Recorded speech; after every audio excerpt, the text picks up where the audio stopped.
과연 저게 환자에게 신뢰를 얻는데 도움이 될까? 라는 게 1년 후에 챌린지 하고 계시면 안 됩니다. 할 수도 있어요. 이걸 어떤 홍보를 보고 하시면 오래 못 갑니다. 결국은 왜냐면 한국인에 최적화돼 있고 한국인이 좋아하는 플랫폼을 만들어가고 있거든요.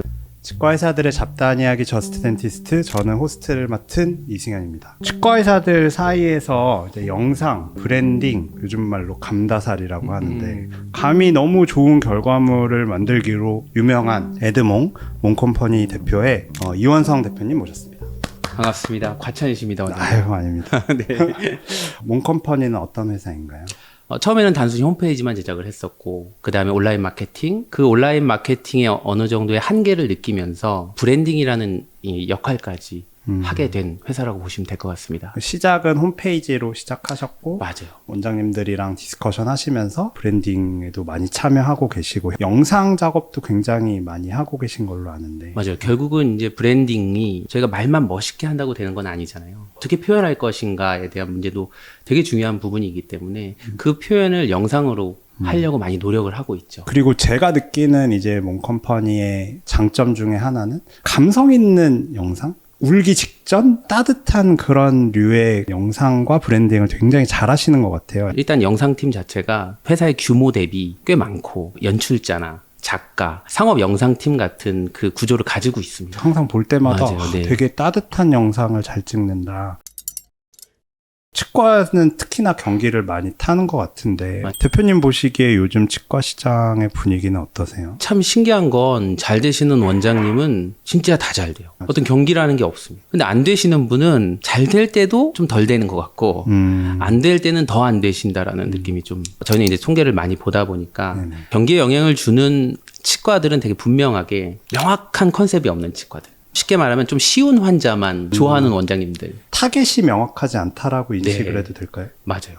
좀 편한 환자들 좋아하시는 분들 계시거든요. 음. 좀 빨리빨리 끝나고. 이런 분들은 뭐 경기가 좋으면은 환자들이 많이 오겠지만 네. 지금처럼 굳이 막 아파 죽을 것 같지 않은 이상 가는 시기가 아니라면 네. 확실히 조금씩 더 빠지는 것 같아요. 제가 하고 있는 동네 자체가 한남동이다 보니까 어줍지 않은 믿음도 있었던 것 같아요. 부촌이니까 그리고 여기는 돈 있는 분들 많이 오니까 경기 덜 탈 거야 라는 생각을 조금 저도 했던 것 같은데 근데 요즘은 신안도 줄기는 줄지만 지출을 미루시려는 경향들이 확실히 맞아요. 느껴지는 것 같기는 하더라고요. 진짜 트렌드라는 거가 계속 바뀌잖아요. 특히나 마케팅 시장은 더 빠르게 바뀔 것 같은데 최근 치과의 마케팅의 경향은 어떤 게 있을까요?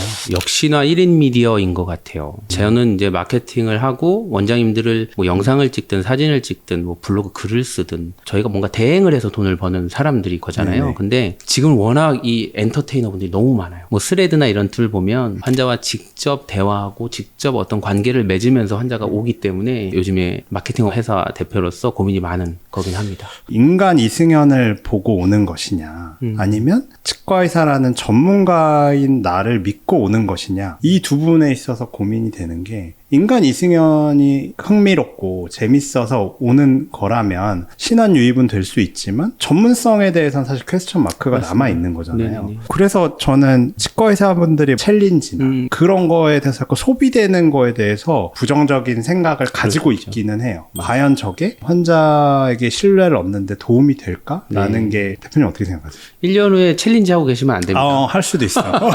저는 이런 것들이 되게 단순히 마케팅뿐만 아니라 그것들이 환자한테 전해주는 것 중에 하나가 병원에 좋은 분위기를 만들어준다라는 점에서는 저는 되게 좋다라고 생각을 하기는 합니다. 그런 좋은 분위기의 어떤 병원이라면 그냥 일반적으로 오시는 환자분들한테도 되게 잘 할 것 같다는 생각이 들어서 저는 그 분위기 면에서는 했으면 좋겠다는 생각이긴 합니다. 온라인의 홍보를 위해서는 저는 추천드리진 않아요. 이런 관점도 있을 것 같아요. 만약에 심장이 아픈 사람이 의사의 챌린지를 보고 가진 않을 것 같아요. 절대 안 오죠. 약간 양면성은 있습니다. 원장님처럼 구강외과시고 수술 이걸로 가시는 원장님이 챌린지를 하면 말이 안 되죠. 바이럴 같은 그런 영상이나 이런 작업도 어쨌든 브랜딩의 연장선상에 있어야 되는 건 당연히 있겠네요. 맞습니다. 뭐 친근함도 이 전문성을 해치지 않는 선에서 친근함을 강조하는 게 중요할 것 근데 이제 같다. 무뚝뚝하다가 살짝 친근해야 매력적인 거잖아요. 드리고 싶은 말씀이 있었어요. 항상 저는 이렇게 유튜브를 찍어드려야 돈을 벌기는 하지만 그거는 제 업이라서 제안을 드리긴 해요. 근데 유튜브는 저는 1인 미디어라고 생각해요. 본인이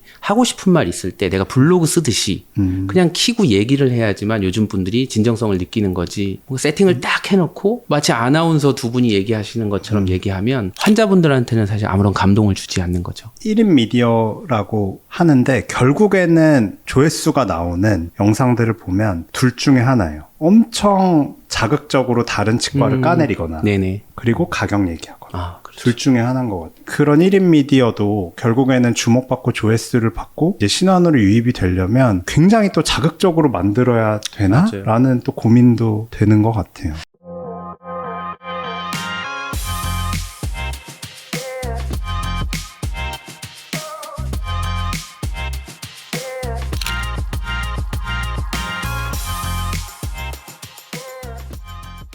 어쨌든 요즘의 대세는 영상 쪽으로 많이 넘어온 것 같아요. 네이버와 유튜브. 지금까지는 사실 네이버가 압승이었잖아요. 압승이죠. 근데 앞으로 두 플랫폼의 향후 활용은 어떻게 된다고 보세요? 이런 로컬 기반의 치과들은 저는 네이버가 앞으로도 압승할 거라고 봅니다. 근데 유튜브는 정보만 제공해 줄 수 있는 플랫폼으로 저는 갈 것 같고 지역 타겟이 되거나 블로그처럼 뭐 한남동 치과 이렇게 글을 쓰지 않잖아요. 결국은 유튜브는 정보를 제공하고 어떤 치과를 선택하는 가이드라인을 줄 거라고 저는 생각이 되고 그 가이드라인대로 저는 내 주변에 가까운 치과를 가게 되기 때문에 결국 플레이스를 찾는 거는 네이버 기반이 앞으로도 강세가 되지 않을까라는 생각입니다. 네.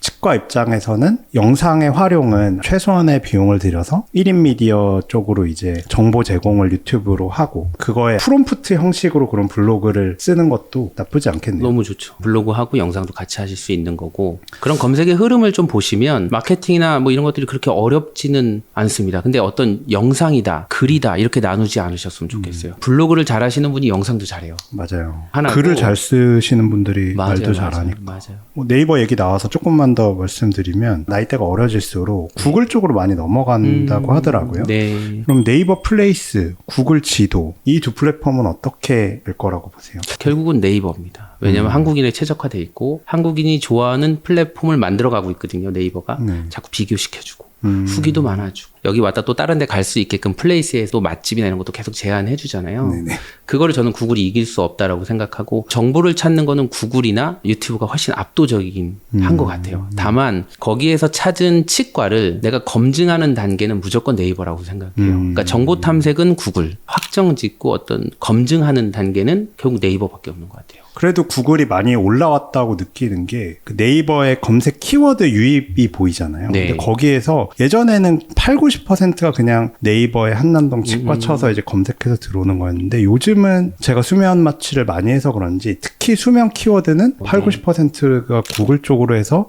블로그로 들어오는 거를 보면서 구글에서 키워드 세팅을 잘 해놓는 것도 중요하구나라는 생각이 들었어요. 물론 그것도 저는 정보 탐색의 영역이라고 보는 겁니다. 그래서 저희 쌤치과를 알게 되고 호감이 생겼잖아요. 결국 네이버로 갈 수밖에 없죠. 후기로 검증을 받아야 되고 혹시나 지역 카페에서 어떤 이야기가 있지는 않는가 이런 검증을 할 수 있는 단계는 네이버밖에는 아직 없다라고. 원장님들이 많이 하시는 마케팅 방법 중에 하나가 인스타인 것 같긴 해요. 인스타에서 파생되는 게 스레드잖아요. 네. 그래서 인스타와 스레드의 활용은 어떻게 해야 된다라는 이런 지침 같은 거를 가지고 계시나요? 인스타나 스레드에 파급력이 있을 만한 진료과가 있는 것 같아요. 예를 들면 소아치과 같은. 누구를 떠오르시는지 알 것 같아요. 물론 그분이 탤런트가 어마어마하신 분이고 정말 잘하세요. 어찌됐든 입소문을 되게 잘 낼 수 있는 과이고 물론 원장님도 하셔도 좋고 교정과 원장님도 하셔도 저는 다 좋지만 이걸 어떤 홍보를 보고 하시면 오래 못 갑니다. 그렇죠. 네. 스트레스 받죠. 스트레스 받습니다. 대표님이 생각하시는 이 원장님 되게 잘하는데 하시는 분 있으세요? 많죠. 엄청 많죠. 근데 그런 분들은 내가 내 얘기를 하는 걸 어려워하지 않으세요. 근데 그렇다고 타격감이 없으신 것도 아니에요. 그러니까 누가 한마디 하시면 괜히 올렸네. 정말 이러세요. 근데 좋아하시는 분들이 더 많고 그걸로 이겨내시는 거고 또 그걸로 에너지를 많이 받으시기 때문에 계속 하시는 거더라고요. 저는 샤라웃을 좀 해보자면 볼 때마다 이분 진짜 대단하다라고 하는 분 중에 하나가 이은영 원장님이라고 네. 본인의 재능도 잘 활용하시면서 정보도 정보도 되게 잘 주시고 전문성과 이런 친밀함 줄타기를 엄청 잘하시는 것 같아. 직원들도 굉장히 감이 좋아. 원장님이 원하는 그런 거를 굉장히 잘 구현하시는 분들인 것 같아서. 그리고 아까 소아치과 얘기하실 때 저는 주기훈 원장님 얘기하시나? 네. 교정과의 조 원장님 같은 아, 분들. 네. 그분들은 이미 감히 제가 말씀드리면 그러니까 의사라는 직업을 뛰어넘으신 분들인 거예요. 내가 치료를 하겠다를 넘어서 사람들에게 내가 되게 좋은 영향력을 주겠다라는 생각을 하시기 때문에 넘사벽이신 거죠, 사실. 그렇죠. 그런 것 같아요. 네. 대표님은 영상이나 브랜딩이나 이런 거 하실 때 참고가 될 만한 레퍼런스 보시는 게 있나요? 저는 정말 일을 진짜 많이 해서요. 저는 수시로 그냥 머릿속에 계속 집어넣어요. 그리고 일부러 알고리즘을 전 좀 이용해요. 인스타그램도 일부러 광고를 많이 클릭해요. 제가 보기 싫어도 심각하네. 볼 수 있게끔요. 유튜브도 일부러 제가 좋아하는 어떤 영상이나 마케팅과 관련된 광고가 뜨면 저는 일부러 클릭해놔요. 그 알고리즘에 제가 그냥 올라타서 제가 원하든 원치 않든 제가 앞으로의 프로젝트를 뭘 하려고 하면 자동으로 떠요. 그래서 영감을 많이 얻고 또 하나는 저는 아예 병원 쪽을 잘 보지 않습니다. 중복되니까. 그리고 병원 쪽에서는 얻을 게 없다고 생각해요. 어떤 영상이나 표현 방법에서. 그래서 다른 기업들이 한 거 많이 보고요. 마케팅적으로는 제가 뭐 1헥타르라고 네. 유튜브가 있거든요. 네네. 그분 보시면 정말 많은 영감을 원장님들도 받으실 수 있을 거고 저도 가끔 제가 막 너무 상업적으로 가려고 할 때 또는 제가 본질을 막 까먹었을 때 많은 영감을 받습니다. 네. 저도 대표님 레퍼런스 보내주셔서 봤는데 저는 솔직히 약간 너무 이론적인 느낌이라서 맞아요. 공감 못했는데 이거는 뭔가 전문적인 분들이 보면 확실히 얻을 게 많겠다라는 생각이 들기는 했습니다. 이론을 먼저 공부하고 이렇게 일을 했다기보다는 네. 그냥 부딪혔었던 사람이거든요. 병원 현장에 가서 이건 이렇게 해야 되는구나 막 깨지면서 배우고 욕도 막 먹고 그러면서 배웠던 사람이기 때문에 나중에 그런 이론을 들었을 때 네네. 이게 이런 거였구나. 그래서 저한테는 이게 공감을 되게 많이 얻었었어요. 저는 최근에 이제 이장호 원장님이라고 오랄맨이라는 유튜브가 있는데 진짜 내가 못할 거의 끝판왕이구나. 이분이 최근에 뭐 하셨냐면 왁싱샵에 예전에 근무했던 직원이 있어서 직원들 앞에서 우통 까고 가슴털을 이제 제거하는 영상을 찍으셨는데 그거 보고 나서 그 양반 유튜브 처음부터 끝까지 다 봤거든요. 너무 자극적이고 너무 재밌었어요. 아마 그분도 그게 행복해서 하실 겁니다. 그쵸. 약간 사실 이거 내가 돈 벌기 위해서 하는 거야 라는 느낌이 1도 없어요. 그렇죠. 그런 게 굉장히 큰 차이가 아닐까 싶어요. 기대하겠습니다, 원장님. 저는 정말 돈 벌고 싶어가지고.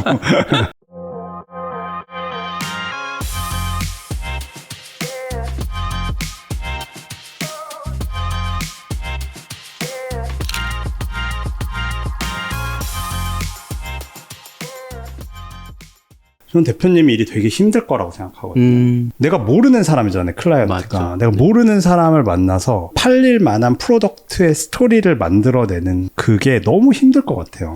진짜로 말씀드리면 죽을 것 같습니다. 소스가 많은 분이 아니고 처음 졸업하셔서 하시는 분이면 브랜딩 스토리를 약간 소설 쓰듯이 만들어줘야 되는데 맞아요. 그거를 뽑아내는 어떤 비결 같은 게 있으세요? 저한테 오시는 원장님들 의뢰하시는 분들이 어떤 거 해주세요라고 얘기 안 하세요. 그냥 오세요. 그래서 저는 그게 너무 힘든 거거든요. 차라리 원장님처럼 제 헤리티지는 이겁니다. 이걸 표현해 주세요. 이러면 사실 너무 쉬워요. 근데 사실 안 그런 분들이 훨씬 많잖아요. 훨씬 많긴 합니다.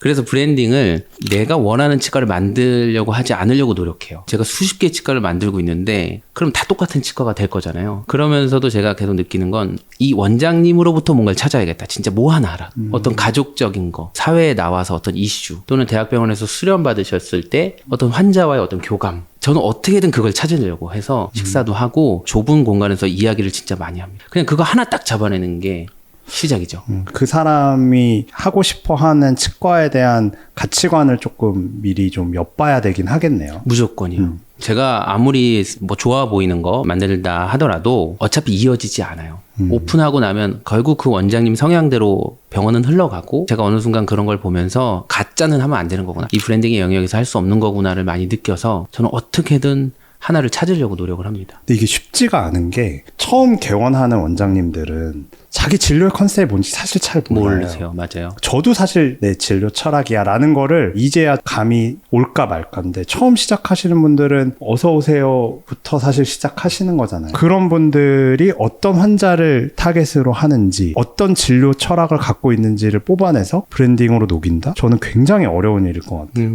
뭐 네. 식사도 하시고 전화 아무리 많이 하신다고 하더라도 결국에는 이제 그 원장님이 개원하고 그 브랜딩을 이용해서 진료를 하시면서 어느 시점인가 내가 처음 했던 브랜딩과 너무 달라져 있는데? 라는 생각이 들 것 같기는 해요. 그래서 사실 리브랜딩 얘기를 조금 나눠보고 싶은 게 시간이 지나서 충분히 흘렀을 때 리브랜딩을 하는 경우도 있지만 내가 처음에 계획했던 그런 병원의 컨셉과 맞지 않아서 리브랜딩을 하는 경우도 있잖아요. 대표님이 보시기에는 새로 브랜딩을 하시는 게 낫지 않을까 하는 생각하는 때도 있으세요? 보통 리브랜딩을 요청하시는 분들은 이미 본인이 치과를 되게 잘 만들어 놓고 나서예요. 근데 처음에 오픈할 때는 내가 너무 정신없고 사실 비용 부담도 많이 되기 때문에 일단 자기의 생각대로 치과를 운영하고 2, 3년쯤 지나면서 병원이 잘 되면 어쨌든 안에서 되게 많은 노력을 하신 거잖아요. 환자분들한테 더 잘해드리기 위해서 시스템도 막 다변화하시고 교육도 많이 하시고 뭔가를 많이 해서 4, 5년 차 정도 됐었을 때 병원이